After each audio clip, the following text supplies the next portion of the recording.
"I'll take you to my room," the mysterious stranger whispered to Sophia as she cried at her own engagement party, desperate to escape her controlling fiancé.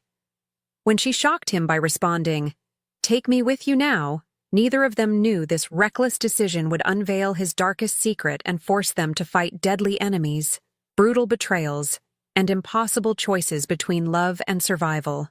Smash that like button right now. Drop a comment telling me if you'd run away with a dangerous stranger to escape a toxic relationship, and subscribe because this story gets absolutely wild. The crystal chandelier cast prismatic light across the ballroom, but Sophia Bennett barely noticed the opulence surrounding her. She stood at the edge of the Whitmore Foundation gala, her engagement ring, a gaudy 5-carat diamond that Marcus had chosen without asking her preference, heavy on her finger like a shackle. 20 feet away, her fiancé held court with Manhattan's elite, his hand possessively gripping a whiskey tumbler as he laughed at his own joke. Marcus Whitmore, 44 years old, successful real estate mogul, and the man her father had promised her to 6 months ago when his company faced bankruptcy. The arrangement was simple: Sophia's hand in marriage for the capital injection that would save Bennett Industries. She'd agreed because she was a dutiful daughter, because she thought she could learn to love him, because she was 24 and naive enough to believe marriage was about partnership. She'd been wrong about all of it.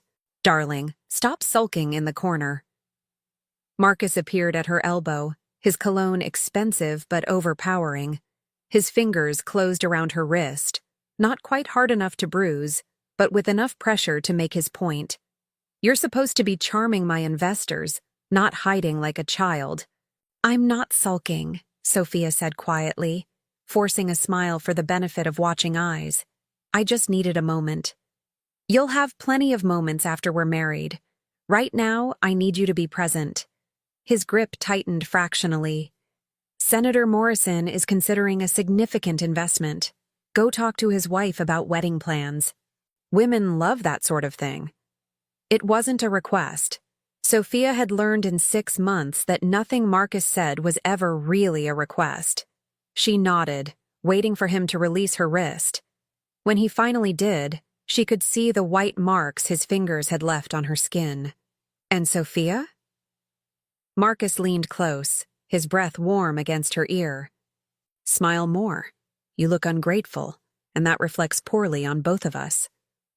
He walked away, leaving her trembling with a mixture of anger and helplessness. This was her future. Decades of being paraded like a trophy, controlled like a possession, slowly suffocating under the weight of Marcus's expectations. The wedding was in 3 weeks. 3 weeks until the cage locked permanently. Sophia couldn't breathe.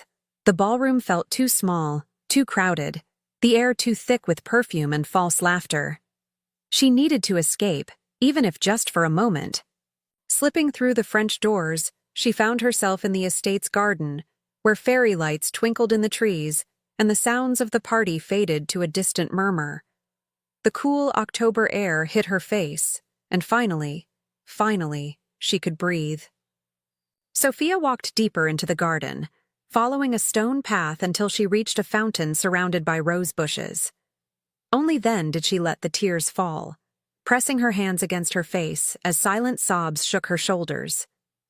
"Rough night?" Sophia spun around, hastily wiping her eyes.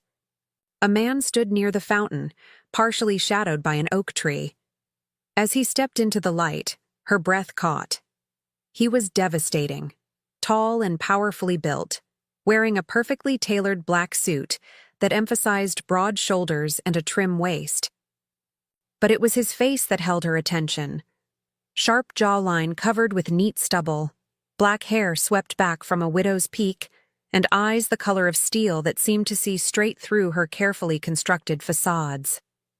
"I'm sorry," Sophia managed, trying to compose herself. "I didn't know anyone else was out here." "Don't apologize for having emotions." His voice was deep, with an edge that suggested danger lurking beneath cultured tones. "Though if you're trying to hide them, you might want to fix your mascara. You've got a bit of a raccoon situation happening." Despite everything, Sophia laughed, a real laugh that bubbled up unexpectedly.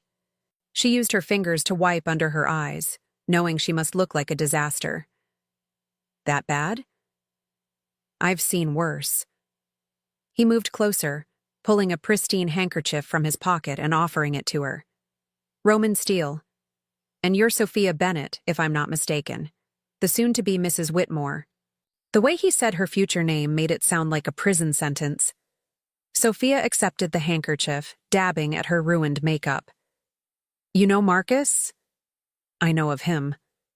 Roman's expression was unreadable. Manhattan's not that big when you move in certain circles. He's making quite the name for himself in commercial real estate. Yes, he's very successful. The words came out automatically, the same script she'd been reciting for months whenever anyone mentioned her fiancé. And you're very miserable. The blunt observation caught her off guard. Sophia looked up sharply, meeting those penetrating gray eyes. Most people pretended not to notice her unhappiness, too polite or too uncomfortable to acknowledge the obvious. But Roman stood there waiting for her response, his expression neither judgmental nor pitying, just honest. I don't know what you mean, she tried, but the lie felt heavy on her tongue. You're crying in a garden at your own engagement party. Your wrist has finger marks that weren't there when you entered the ballroom 20 minutes ago. And when I mentioned your future married name, you flinched. Roman tilted his head, studying her. So yes, I'd say you're miserable. The question is what you're going to do about it. Sophia's defenses crumbled. Maybe it was the darkness, the anonymity of speaking to a stranger who had no stake in her life.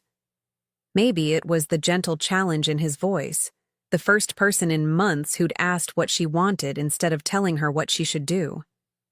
Or maybe she was just desperate for someone, anyone, to see her as more than Marcus Whitmore's pretty acquisition. What can I do? The question came out broken. My father's business depends on this marriage. If I walk away, he loses everything. 50 employees lose their jobs. My family loses their home, their reputation, everything they've built over 3 generations. So you're sacrificing yourself to save them. That's what family does, isn't it? We make sacrifices. Roman was quiet for a long moment, his gaze never leaving her face. When he finally spoke, his voice was softer but no less intense. There's a difference between sacrifice and self-destruction. What you're describing sounds more like the latter. You don't understand. I understand more than you think. He moved closer, and Sophia became acutely aware of his presence, the controlled power in his posture, the faint scent of his cologne mixing with autumn leaves, the way he looked at her like she was a puzzle he was determined to solve. I understand that Marcus Whitmore is a controlling bastard who sees you as property. I understand that you're terrified of disappointing your father. And I understand that right now, you're looking for any escape route, even if it's just fantasy. Sophia's heart pounded against her ribs. How do you know all that? Because I'm very good at reading people. It's a necessary skill in my line of work. Roman's lips quirked in something that wasn't quite a smile. And because I recognize that look in your eyes, the desperate calculation of someone trapped in a corner, searching for exits that don't exist. There are no exits. The admission hurt. In 3 weeks, I walk down that aisle and become Mrs. Marcus Whitmore. That's my fate. Fate is just another word for giving up. Roman stepped even closer, close enough that she could see the faint scar along his jaw, the way his pupils dilated as he studied her. What if I told you there's always another option? Always another door, even when you can't see it?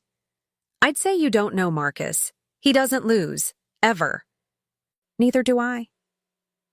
The words were quiet but absolute.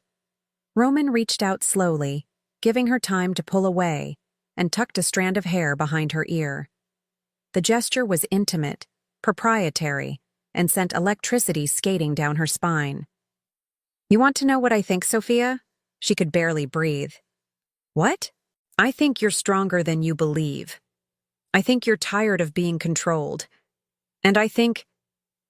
His thumb traced along her jaw, tilting her face up to meet his eyes. If you wanted to disappear tonight, to walk away from all of this, you could. The only question is whether you're brave enough to choose yourself over everyone else's expectations. It was insane. She'd known this man for all of 10 minutes. But standing in that garden with Roman's hand on her face and his words offering impossible promises, Sophia felt something shift inside her, a crack in the wall of resignation she'd built around her heart. And if I did want to disappear? The question came out barely above a whisper. Where would I even go? Roman's smile was dangerous and beautiful. I could think of a few places, starting with my penthouse in Tribeca. He paused, his gray eyes darkening with something that made her pulse race. I'll take you to my room, Sophia.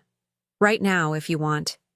We'll leave through the garden gate, and by the time Marcus realizes you're gone, you'll be somewhere he can't touch you. It should have sounded predatory, should have sent every alarm bell ringing in her head. But instead, it sounded like salvation wrapped in sin, an escape route she'd been praying for without knowing it existed. Sophia knew she should refuse, should step back, should return to the ballroom and her predetermined future. Instead, she heard herself say the words that would change everything. Take me with you now. Roman's expression shifted, surprise, heat, and something almost like reverence crossing his features. You're sure? Once we leave, there's no going back. Marcus will come looking for you. Your father will be furious. Your entire life will explode. It's already exploded. Sophia took his hand, her decision made. I'm just choosing which direction to jump. And right now, anywhere is better than here. For a moment, Roman just looked at their joined hands, his thumb stroking across her knuckles. Then he pulled out his phone, typed a quick message, and pocketed it again. My car will be at the north gate in 3 minutes. We go now, we go fast, and you don't look back. Understood? Understood. They moved through the garden like shadows, Roman's hand warm and solid around hers. Sophia's heart hammered so hard she thought it might burst from her chest. This was insane, reckless, completely unlike anything she'd ever done in her carefully controlled life. But God, it felt like breathing after being underwater for months. The north gate appeared ahead, and beyond it, a sleek black Mercedes with tinted windows. A driver stood beside it, a huge man who nodded once at Roman and opened the rear door without a word. Last chance to change your mind, Roman said, his hand still holding hers. Sophia looked back at the mansion, at the golden light spilling from the ballroom windows where Marcus was probably already searching for her. She thought about her father, about the wedding dress hanging in her closet, about the life sentence she'd been about to accept. Then she looked at Roman, this dangerous stranger who'd offered her freedom without asking for anything in return, and stepped into the car. Roman slid in beside her, and the door closed with a quiet thunk of expensive engineering. As the Mercedes pulled away from the estate, Sophia felt something inside her chest loosen, the first deep breath she'd taken in 6 months. Where are we going? She asked, watching the mansion disappear in the rear window. Somewhere safe. Roman's hand found hers again in the darkness. And then we figure out what comes next. Together. The word together shouldn't have made her heart skip. She didn't know this man, didn't know what she was walking into. But as Manhattan's lights blurred past the windows and Roman's thumb traced gentle circles on her palm, Sophia realized she'd just made the first real choice of her adult life. And whatever came next, it had to be better than the cage she'd escaped. The penthouse was everything Sophia expected, and nothing like she'd imagined.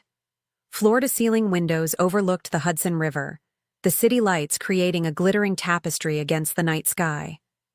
But the space itself was surprisingly understated.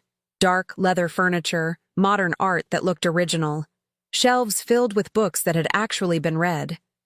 This was a home, not a showpiece. Drink? Roman moved to a bar that took up one wall, his movements fluid and controlled. Please. Sophia stood awkwardly near the entrance, suddenly aware of what she'd done. She'd just left her engagement party with a complete stranger. She had no phone. It was in her clutch back at the estate. No wallet, no keys, nothing but the designer dress on her back and the escape route she'd desperately grabbed. Roman returned with 2 glasses of amber liquid. Scotch, 18-year-old Macallan. You look like you could use something strong. Sophia accepted the glass and took a large swallow, welcoming the burn. The alcohol hit her system, warming her from the inside out. I can't believe I just did that. Having regrets already? No, yes. I don't know. She laughed shakily, moving to the windows. I just walked out on my engagement party, my fiancé, my entire life. My father is probably having a heart attack right now. Marcus is definitely planning my murder. And I'm here in a stranger's penthouse drinking expensive scotch like this is somehow normal.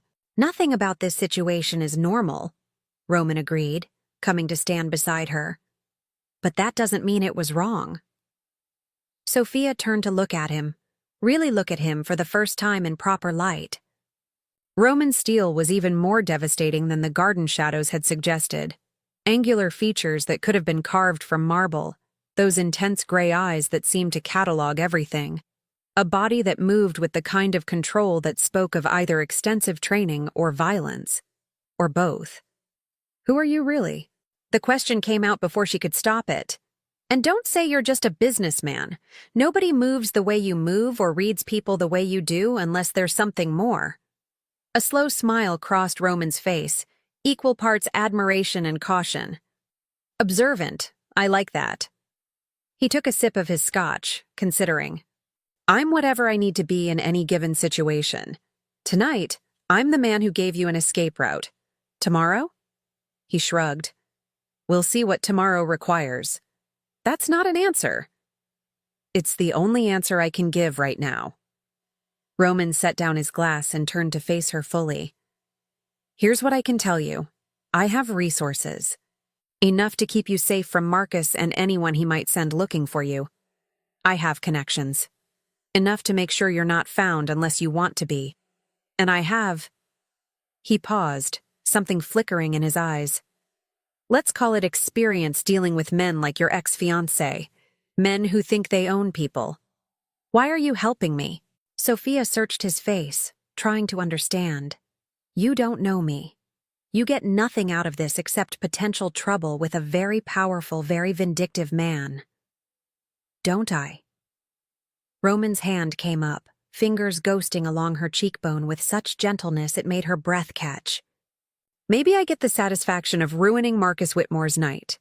Maybe I get the pleasure of your company. Or maybe... His thumb traced her lower lip, sending heat straight through her core. I'm exactly as dangerous as you suspect, and I have my own reasons for wanting you here. Sophia should have been terrified. Should have demanded answers, insisted on understanding his motivations. But standing this close to Roman, feeling the heat radiating from his body, watching the way his pupils dilated as he looked at her, all she felt was a desperate, reckless want. Are you dangerous? She whispered. Very.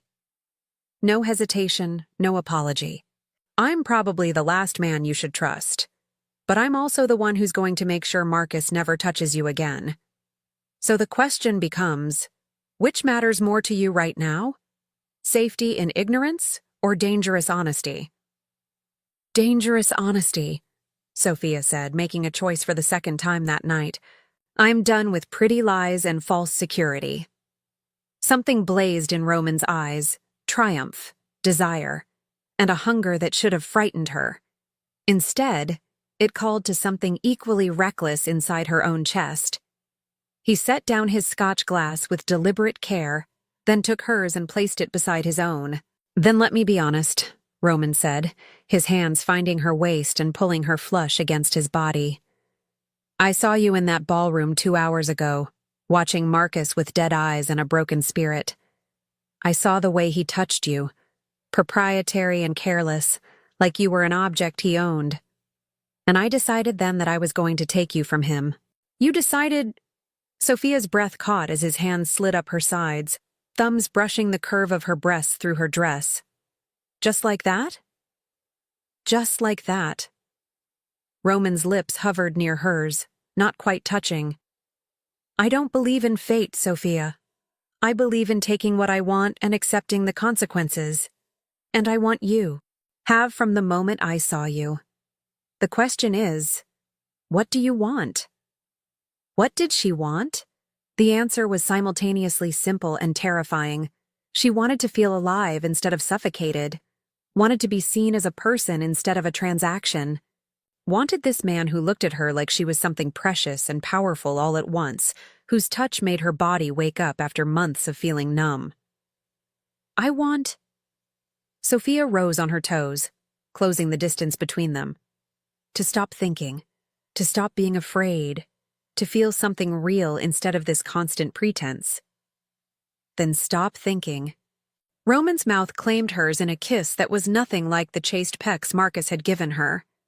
This was claiming, demanding, a complete possession that short-circuited every coherent thought. His tongue swept past her lips, tasting like scotch and sin, and Sophia melted into him with a moan she didn't recognize as her own voice. Roman walked her backward, hands roaming her body with confident possession, until her back hit the window. The cold glass contrasted sharply with the heat of his body pressed against her front. His lips moved from her mouth to her jaw, trailing fire down her throat. Tell me to stop, Roman growled against her skin, his teeth scraping her pulse point. Tell me this is too fast, too crazy. Tell me you need time. Don't stop. Sophia's hands fisted in his hair, holding him to her. Don't you dare stop. His hands found the zipper of her dress, sliding it down with agonizing slowness. This dress cost a fortune, didn't it? Marcus's money? Yes. Good. Roman's smile was wicked as he pushed the expensive fabric off her shoulders, letting it pool at her feet. I'm going to enjoy destroying it. Sophia stood before him in nothing but lace underwear and heels, the city lights making patterns on her skin. She should have felt vulnerable, exposed. Instead, she felt powerful, especially when Roman's eyes went dark with naked want. Perfect, he said roughly, his hands mapping her waist, her hips, the curve of her breasts. Absolutely perfect. Then he was lifting her, and Sophia wrapped her legs around his waist as he carried her toward what she assumed was his bedroom. They didn't make it that far. Roman pressed her against the hallway wall, his mouth finding hers again as his hands explored every inch of newly exposed skin.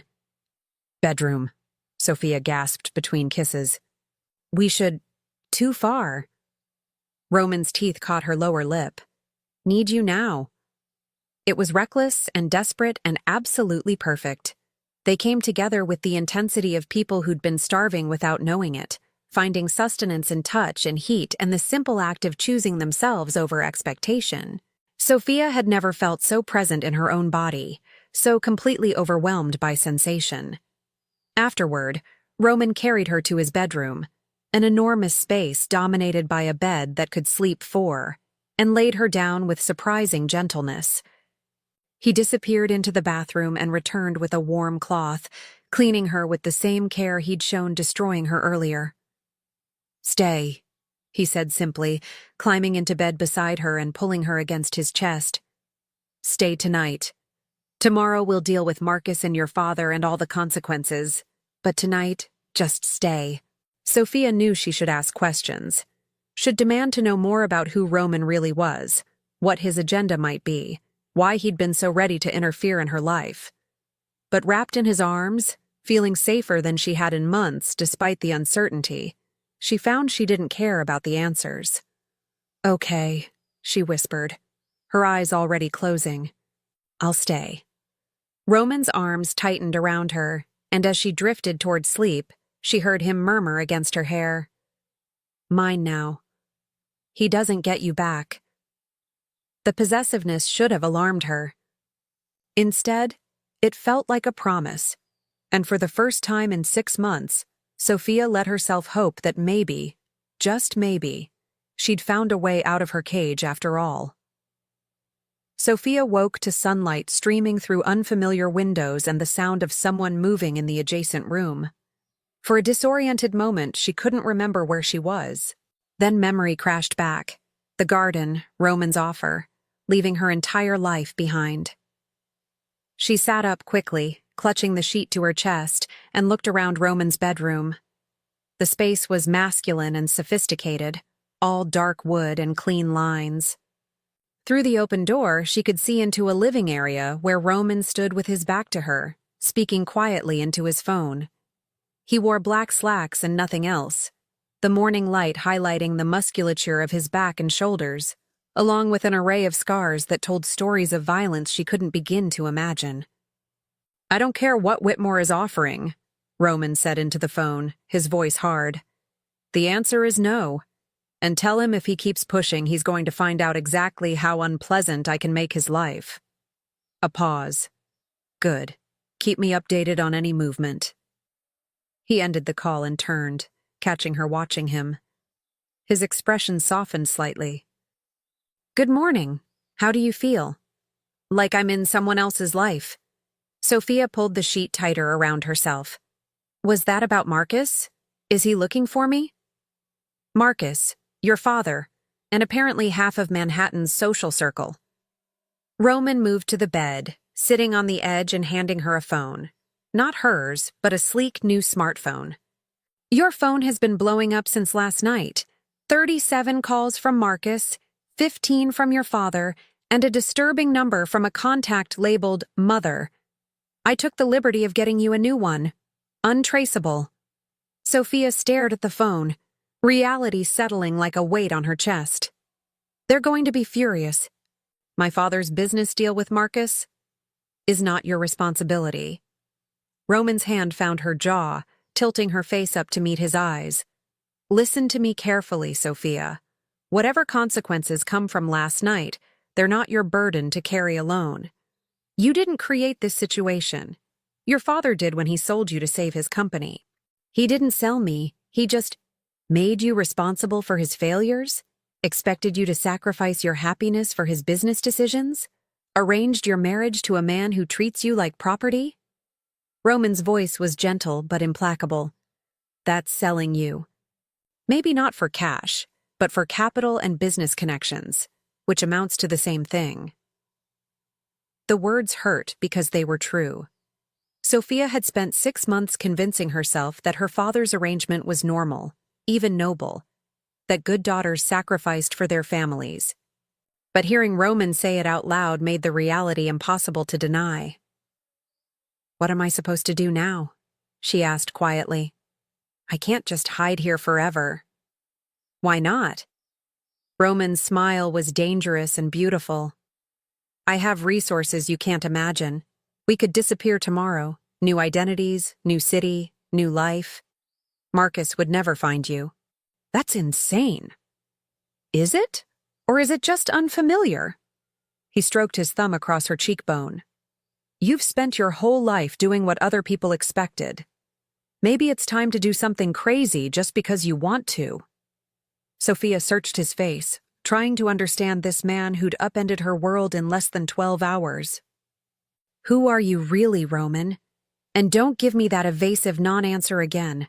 If I'm going to trust you with my life, I need the truth." Roman was quiet for a long moment, his gray eyes unreadable. Finally, he stood and walked to the window, staring out at the city below. When he spoke, his voice carried a weight that suggested the truth was heavier than she'd imagined. "I told you I have experience dealing with men like Marcus. That's because I am a man like Marcus, or at least I was." He turned to face her. "I control things, Sophia. Businesses, territories, people. I built an empire by being smarter, more ruthless, and more willing to do whatever was necessary than my competitors. I've broken men who crossed me and destroyed families who threatened what's mine." Sophia's heart pounded. What kind of businesses? The kind that exist in shadows. The kind that don't appear on any legal documents. Our Roman's expression was carefully neutral. "I'm not a good man. I've done things that would horrify you if you knew the details. But I'm also someone who keeps his word, who protects what's his, and who sees through bullshit arrangements like the one your father tried to force you into." You're a criminal. The words came out flat, not quite a question. I prefer entrepreneur with flexible ethics, but yes, I operate outside the law when the law is inconvenient. Roman moved back to the bed, kneeling so they were eye level. I should have told you before last night, before we... He gestured vaguely at the bed. But I was afraid you'd run. And I wasn't ready to let you go. Sophia should have been terrified, should have demanded he take her home immediately, consequences be damned. But she thought about the scars on his back, the controlled violence in the way he moved, the absolute certainty with which he'd promised to keep her safe from Marcus. This wasn't a good man, but maybe good men didn't know how to fight the monsters. What do you want from me? She asked carefully. There has to be something. Nobody helps someone for nothing. You're right, I do want something. Roman's hand found hers, his fingers threading through hers with surprising gentleness. I want you to stay. I want to see what this becomes when you're not running from Marcus and I'm not pretending to be someone I'm not. I want... He paused, something vulnerable flickering across his features.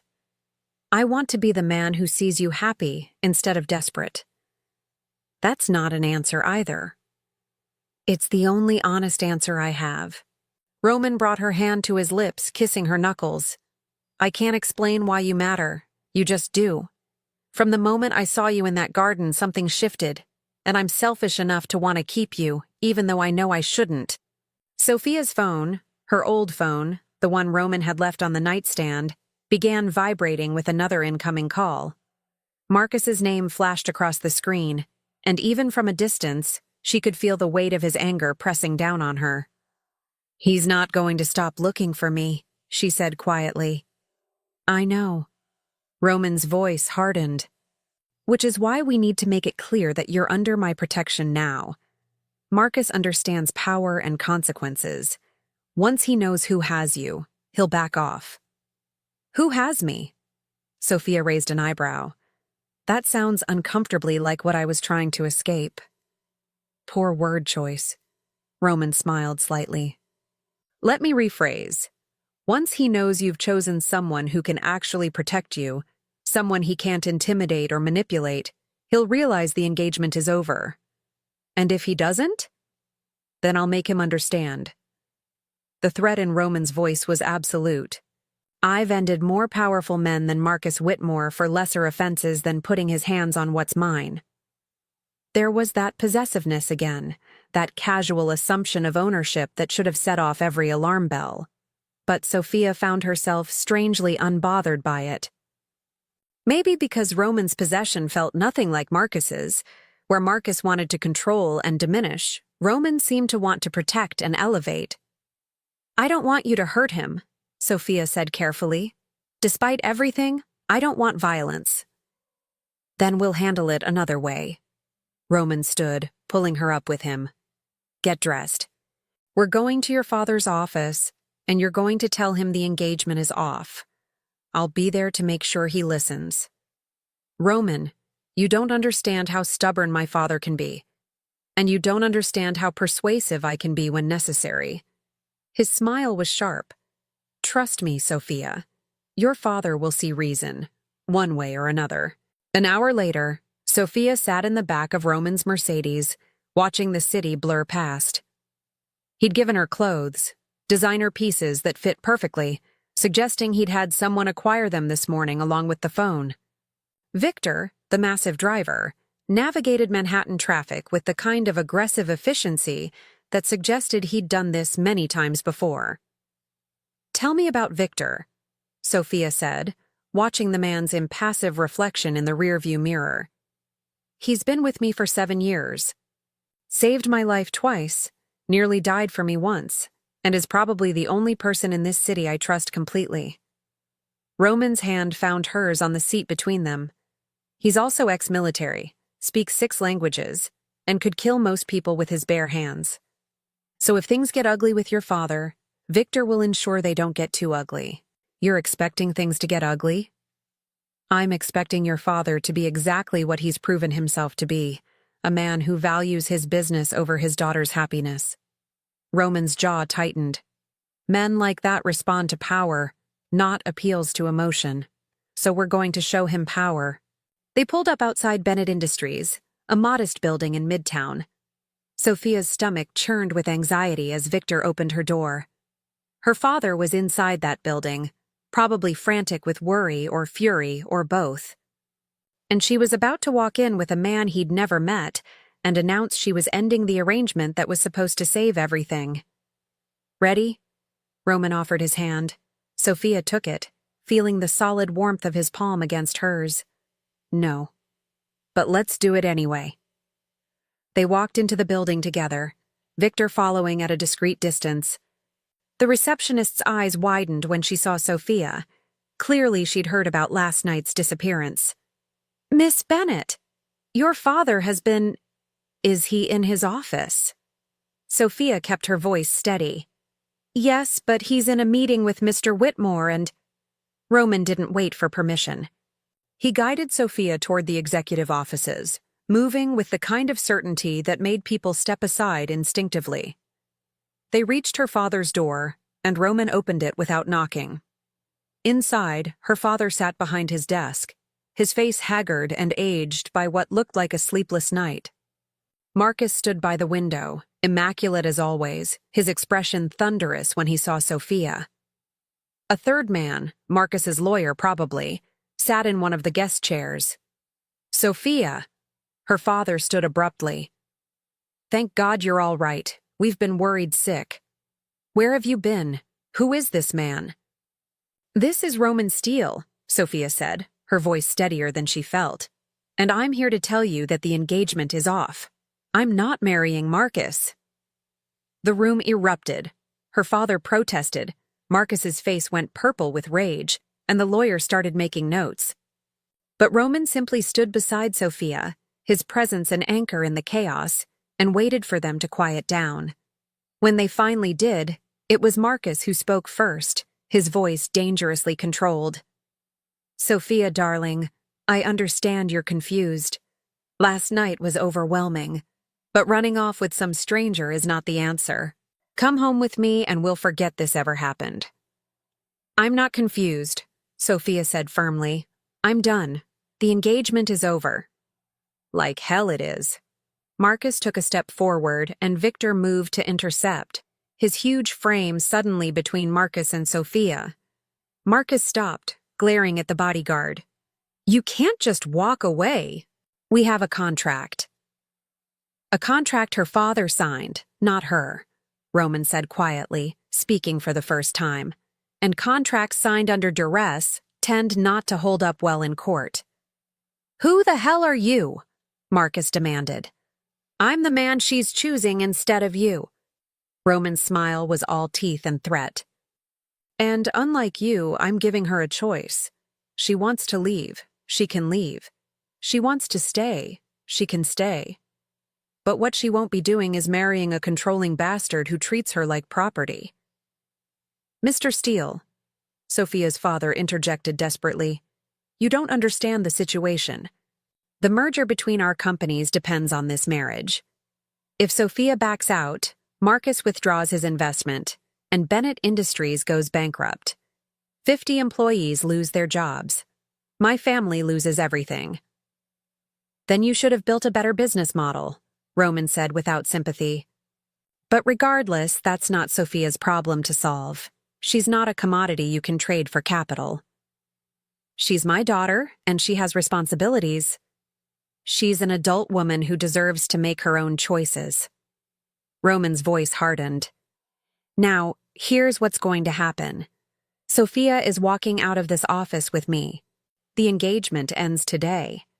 And if either of you try to force the issue, through social pressure, financial manipulation, or any other means, you'll discover exactly how unpleasant I can make your lives." "You're threatening me?" Marcus's laugh was incredulous. "Do you know who I am? Do you know who I am?" Roman's expression went cold and deadly.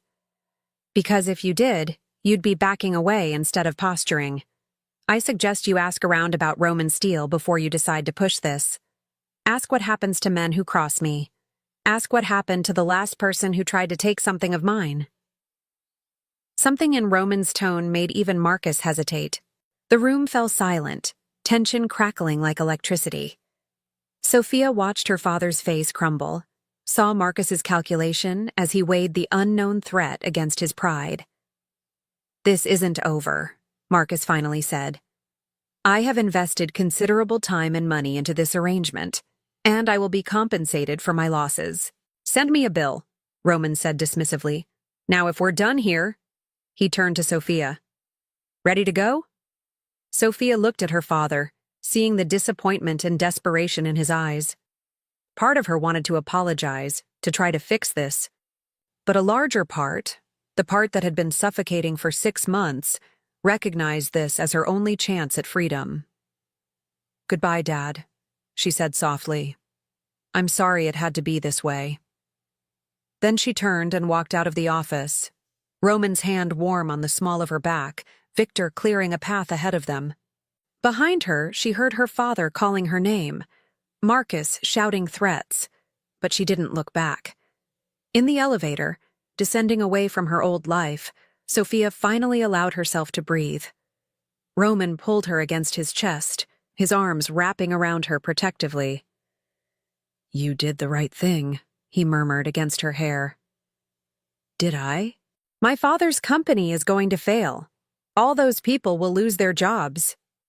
None of which is your fault or your responsibility." Roman tilted her face up, his gray eyes fierce. "You can't set yourself on fire to keep other people warm, Sophia. Sometimes the only choice is to save yourself and let the consequences fall where they may." As the elevator reached the ground floor and they stepped out into the Manhattan sunlight, Sophia realized she'd just burned every bridge in her old life. Her family, her social circle, her carefully constructed future, all of it gone. And somehow, with Roman's hand in hers, and the open possibility of what came next stretching before her, she felt lighter than she had in years. "What now?" she asked. Roman's smile was dangerous and full of promise. "Now we see what happens when you stop living someone else's life and start living your own, together." 2 weeks passed in a strange bubble of safety and discovery. Sophia moved into Roman's penthouse, her old life feeling like a distant nightmare. She learned Roman's routines, the way he made coffee at 5 a.m., how he read the news in 3 languages, the calls he took behind closed doors that always left him tense. He was careful around her, revealing pieces of his world in measured doses. But Marcus wasn't finished. The first threat came via courier, a legal letter demanding Sophia return the engagement ring and compensate Marcus for emotional distress and breach of contract. Roman had laughed darkly and thrown it in the fireplace. The second came through her mother, tearful phone calls begging Sophia to reconsider, to think of the family. Sophia had blocked the number, her heart breaking but her resolve firm. The third threat was different. Sophia was shopping with a bodyguard Roman insisted accompany her when a black SUV pulled alongside the boutique entrance. 3 men emerged, their suits expensive but their eyes cold.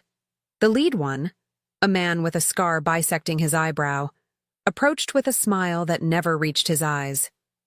"Miss Bennett, Mr. Whitmore would like a word." "I have nothing to say to Marcus," Sophia said, her bodyguard, a woman named Elena, stepping between them. "That's unfortunate. Because Mr. Whitmore is prepared to make things very difficult for Mr. Steele if you don't cooperate. Business difficulties, legal complications, the kind of scrutiny that even powerful men can't ignore." The scarred man's smile widened. 5 minutes of your time and all that unpleasantness goes away." Sophia's phone was already in her hand, Roman's number dialed. He answered immediately. "What's wrong?" "Marcus sent people. They want me to meet with him or he'll—" She repeated the threat. Roman's voice went ice cold. "Put him on the phone." Sophia handed her phone to the scarred man, watching his expression shift from confidence to uncertainty as Roman spoke. After 30 seconds, he handed the phone back and gestured to his men. They returned to the SUV and drove away without another word. "What did you say to him?" Sophia asked when she had the phone back. I reminded him of the natural order of things. Roman's voice was still hard. Get back to the penthouse. Now. Victor is on his way to pick you up. That evening, Roman told her the truth she'd been avoiding. Marcus has made an alliance with the Kozlov family, rivals who've been testing my boundaries for months. He's offering them information about my operations in exchange for help getting you back. What kind of information could Marcus possibly have? About me. About where you are. About vulnerabilities in my security. Roman's jaw clenched. He's smarter than I gave him credit for, and more dangerous. Then let me go. Sophia's voice shook, but she meant it. I'll disappear. Go somewhere Marcus can't find me. I won't be the reason you lose everything. No. Roman pulled her against him, his arms iron bands around her waist. You're not running, and I'm not losing anything. But we need to be smart about this. Marcus wants a confrontation, so we're going to give him one. On my terms. What does that mean? It means tomorrow night, you and I are attending the Grayson Foundation Charity Gala. Very public, very visible. Marcus will be there, along with half of Manhattan's power players. And we're going to make it very clear that you're under my protection and this game is over. Sophia searched his face, seeing the dangerous determination there. You're using me as bait. I'm using us both as bait. Roman's hand cupped her face. But I'll have 20 of my best people there. Nothing will happen to you. I promise. The gala was held at the Plaza Hotel, a glittering affair that made Sophia's engagement party look modest.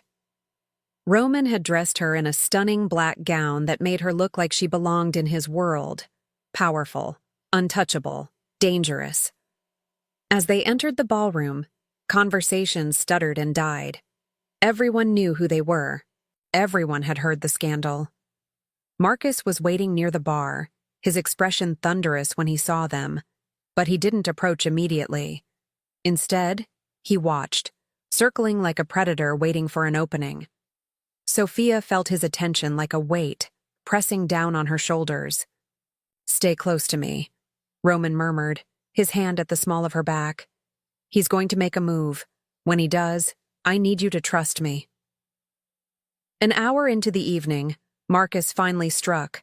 He approached with a smile that promised violence, 2 men flanking him, including the scarred one from earlier.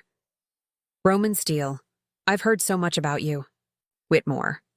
Roman's voice was cordial, but his eyes were ice. Enjoying the party? I'd enjoy it more if you returned what belongs to me. Marcus's gaze slid to Sophia, possessive and angry. Sophia, darling, this has gone on long enough. Come home. We can work through your little rebellion.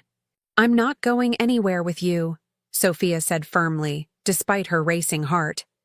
You don't have a choice. Marcus stepped closer, and suddenly Roman was between them, moving faster than Sophia could track. His hand shot out, gripping Marcus's wrist with enough force to make the older man gasp. Touch her again and you lose the hand, Roman said quietly, his voice carrying an absolute promise of violence. Actually, let me be clearer. Come near her again, speak to her again, breathe in her direction again, and I will destroy everything you've built. Your business, your reputation, your freedom. All of it. You're threatening me? Here? Marcus tried to pull free, but Roman's grip was unbreakable. There are witnesses, cameras. I'm making a promise. And yes, there are witnesses. Let them see what happens to men who don't understand boundaries. Roman released him with a shove that sent Marcus stumbling backward. Sophia made her choice. Accept it and move on, or deal with the consequences. Your call. For a moment, Sophia thought Marcus would escalate, would call his men, would start a fight right there in the Plaza ballroom. But something in Roman's expression, something cold and absolutely certain, made Marcus hesitate. He straightened his jacket, his face purple with rage and humiliation. This isn't over, Marcus hissed. Yes, Roman said softly. It is. Marcus turned and stalked away, his men following. But Sophia saw the look he shot back, pure hatred mixed with calculation. This wasn't over. Not for him. And somehow, she knew the real danger was just beginning. 3 days later, everything exploded. Sophia was in Roman's study, reading, when Victor burst through the door with an urgency that sent her heart racing. "We have a situation. Marcus has made his move." Roman appeared from his office, already armed. "What kind of move?" "He's filed charges: kidnapping, extortion, illegal restraint. He's claiming you took Sophia against her will and are holding her for ransom." Victor's expression was grim. "He has witnesses, paid ones probably, saying they saw you force her into your car at the engagement party." "That's insane." Sophia stood, fury replacing her fear. "I went willingly. I chose to leave. Doesn't matter what actually happened. Matters what he can prove in court." Roman was already thinking, his mind working through angles. "He's backed us into a corner. If I let you go to prove you're here voluntarily, Marcus grabs you. If I keep you here, I look guilty." "There's more," Victor said quietly. "The Kozlovs have made their move too. They've started hitting your operations. Shipments intercepted, warehouses raided. They're using the legal chaos as cover to attack your territory." Roman's jaw clenched, and Sophia saw the dangerous man beneath the controlled exterior. "How bad?" "Bad enough that you need to respond. Tonight, Dmitry Kozlov has called a meeting. Neutral ground, his people and yours. He wants to negotiate terms." "It's a trap," Sophia said immediately. "He's working with Marcus. This is all coordinated." "Of course it's a trap." Roman's smile was sharp and cold. "But I'm going anyway. Because if I don't, I look weak. And weakness in my world is death." "Then I'm coming with you." "Absolutely not." Roman turned to her, his expression softening slightly. "Sophia, these men are dangerous. If something goes wrong, then we face it together." Sophia crossed to him, taking his hands. "You said I'm not your weakness. Prove it. Let me stand beside you instead of hiding me away." Roman looked at her for a long moment, conflict clear in his gray eyes. Finally, he nodded. "You stay with Victor at all times. If I give the signal, you run. No arguments, no heroics. Understood?" "Understood." The meeting was set at a warehouse on the waterfront, the kind of place where violence happened and bodies disappeared. Roman's team arrived first. 12 men, all armed, all moving with military precision. Sophia stayed close to Victor, her heart hammering as they entered the cavernous space. Dmitry Kozlov waited in the center, flanked by his own men. He was older than Roman, maybe 50, with silver hair and eyes like chips of ice. When he saw Sophia, he smiled. "So the rumors are true. You brought your pretty distraction to a business meeting." "She's not a distraction," Roman said coldly. "She's a reminder of what I'm protecting. Now, what do you want, Dmitry?" "What I've always wanted. Your territory, your operations, your empire." Dmitry circled them slowly. "But I'm willing to negotiate. Give up the port operations and I'll call off Marcus. You keep the girl, I get the business. Everyone wins. Everyone except the hundreds of people who work for me and depend on those operations. Acceptable losses." Dmitry shrugged. "You've made them yourself. Don't pretend you're suddenly noble."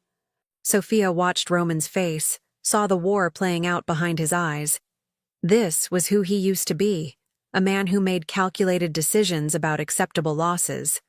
But she also saw something else: resistance, growth, the beginnings of a man who wanted to be different. "No deal," Roman said finally.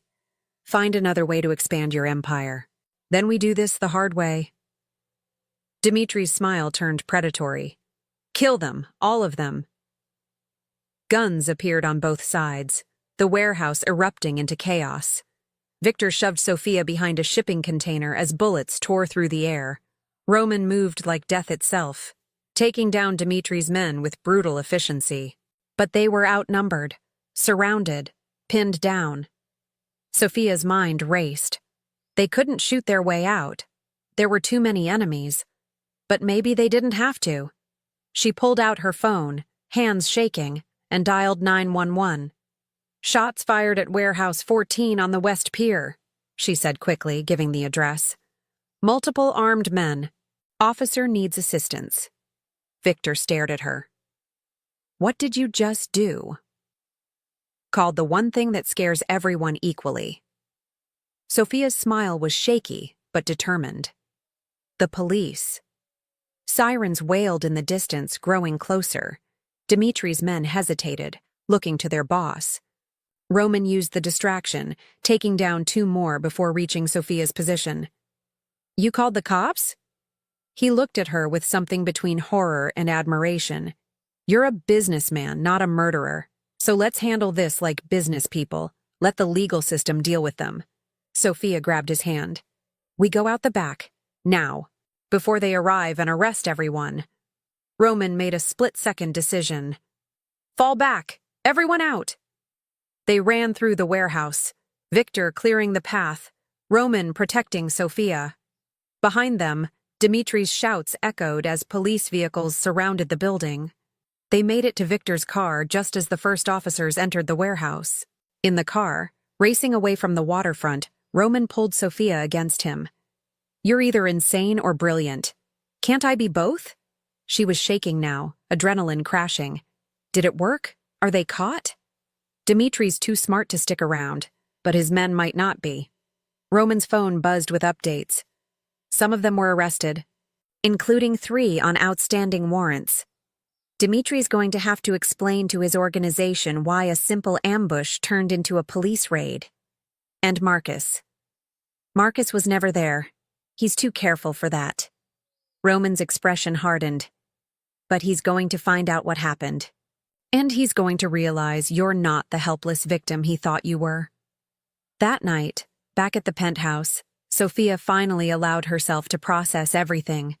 She'd been shot at, nearly killed, had called the police on a mafia meeting. Her old life, the safe, controlled existence her father had planned, felt like a distant dream. "I can't keep doing this," she said quietly as Roman bandaged a cut on his arm. "Living in constant danger, waiting for the next attack." "I know." Roman's voice was rough with emotion. "Which is why I'm ending it. Tomorrow, I'm making arrangements to transfer my operations to trusted people. I'm walking away, Sophia. From all of it." She looked up sharply. "You'd do that? Give up everything you built?" "I'd burn it all down to keep you safe." Roman pulled her close. "You were right in that warehouse. I'm not a murderer. I don't want to be that man anymore. I want to be the man who deserves you, and that means leaving this life behind." Sophia kissed him, pouring everything into it: relief, love, hope. Together? Always together. 6 months later, Sophia stood in the kitchen of a farmhouse in upstate New York, watching the sunrise paint the mountains gold. Roman came up behind her, wrapping his arms around her waist and pressing a kiss to her neck. "Morning," he murmured. "Sleep well?" "Better than I have in years." Sophia leaned into him, marveling at how normal this felt, how right.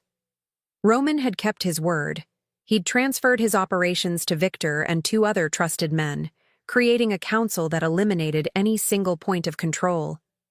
He'd cooperated with authorities on certain cases, not betraying his people, but providing information that helped dismantle truly dangerous operations.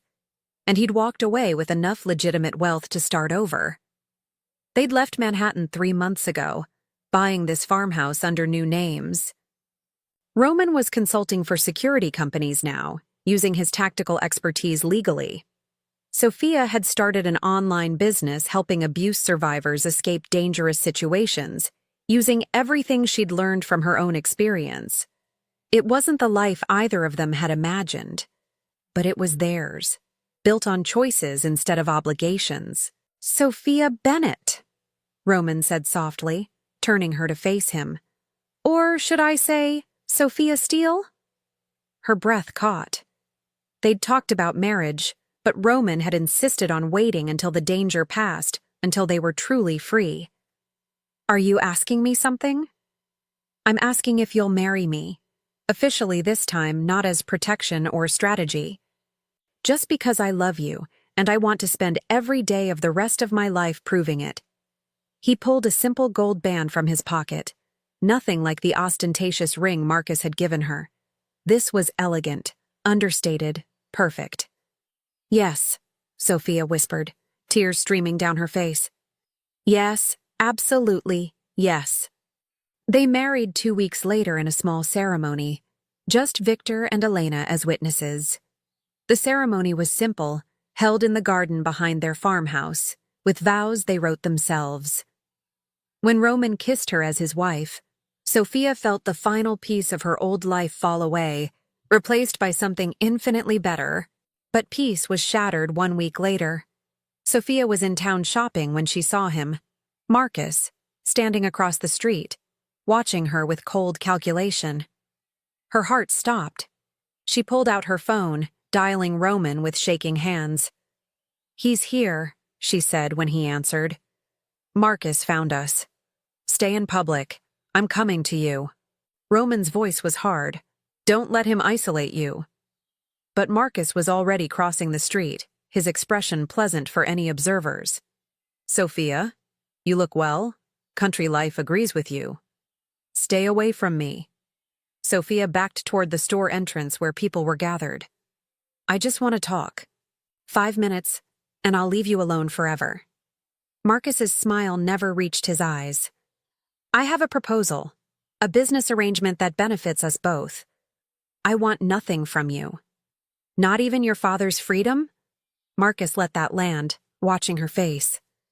"He's being investigated for fraud, financial irregularities in the company books. Faces 10 years in prison. But I could make it go away. 1 call and the investigation disappears." Sophia's blood ran cold. "You set him up." "I simply brought certain discrepancies to the attention of the authorities. Whether they're real or planted doesn't really matter, does it? The charges stick either way." Marcus stepped closer. "But I'm willing to fix it, in exchange for one thing." "What?" "You. 1 night. Just like we planned before Roman interfered. Give me that and your father goes free." Rage and disgust warred in Sophia's chest. "You're insane if you think—" "I'm pragmatic, and I'm offering you a choice. Your father's freedom for a few hours of your time. Surely that's a small price." Marcus's expression hardened. "Refuse, and he goes to prison. A man his age won't survive 10 years. Roman's truck screeched to a halt at the curb. He was out and moving toward them before the engine stopped, Victor right behind him. But Marcus simply smiled and backed away. "Think about it, Sophia. You have 48 hours before the charges are filed." He got into a waiting car and drove away. In their farmhouse kitchen, Sophia explained Marcus's ultimatum while Roman paced like a caged predator. "He set up your father to get leverage. Classic manipulation." "Can we prove it?" Sophia asked desperately. "Not in 48 hours. Roman stopped pacing, his expression calculating. "But we don't need to. We just need to remove his leverage entirely." "How?" "By making sure the charges don't stick. I know people, forensic accountants who can prove the discrepancies were planted. It'll take time, but we can build a defense." Roman's jaw clenched. "And while we do that, I'm going to have a conversation with Marcus. Make him understand this ends now." "No violence," Sophia said firmly. "Promise me." "No violence," Roman agreed. "But I'm going to remind him why coming after you was a mistake." The next day, Roman met Marcus at a neutral location, a coffee shop in Manhattan, public and safe. Sophia insisted on coming, staying close enough to hear but letting Roman handle the conversation. "Withdraw the charges," Roman said without preamble. "Today." Marcus laughed. "Why would I do that? I finally have what I want, leverage that even you can't eliminate." "Because I have something better than leverage. I have evidence." Roman slid a folder across the table. "Financial records showing you've been embezzling from your own company for years. Offshore accounts, shell corporations, fraud that makes Sophia's father's alleged crimes look like jaywalking. Release is one call away to the SEC. Marcus's face went pale as he flipped through the documents. Where did you get this? I have people who are very good at finding things people want hidden. So here's my counter-proposal. Walk away from Sophia, drop the charges against her father, and I keep this file private. Otherwise, you're the one going to prison, for significantly longer than 10 years. The silence stretched. Finally, Marcus closed the folder. You win. This time. No. Roman's voice was absolute. Every time, because unlike you, I don't play games with people's lives unless I know I'll win. Now get out of our lives. Permanently. Marcus left without another word. 3 days later, the investigation into Sophia's father was quietly dropped. A week after that, Marcus Whitmore resigned from his company, citing health reasons. Rumor was he'd moved to Europe, disappearing from Manhattan social circles entirely.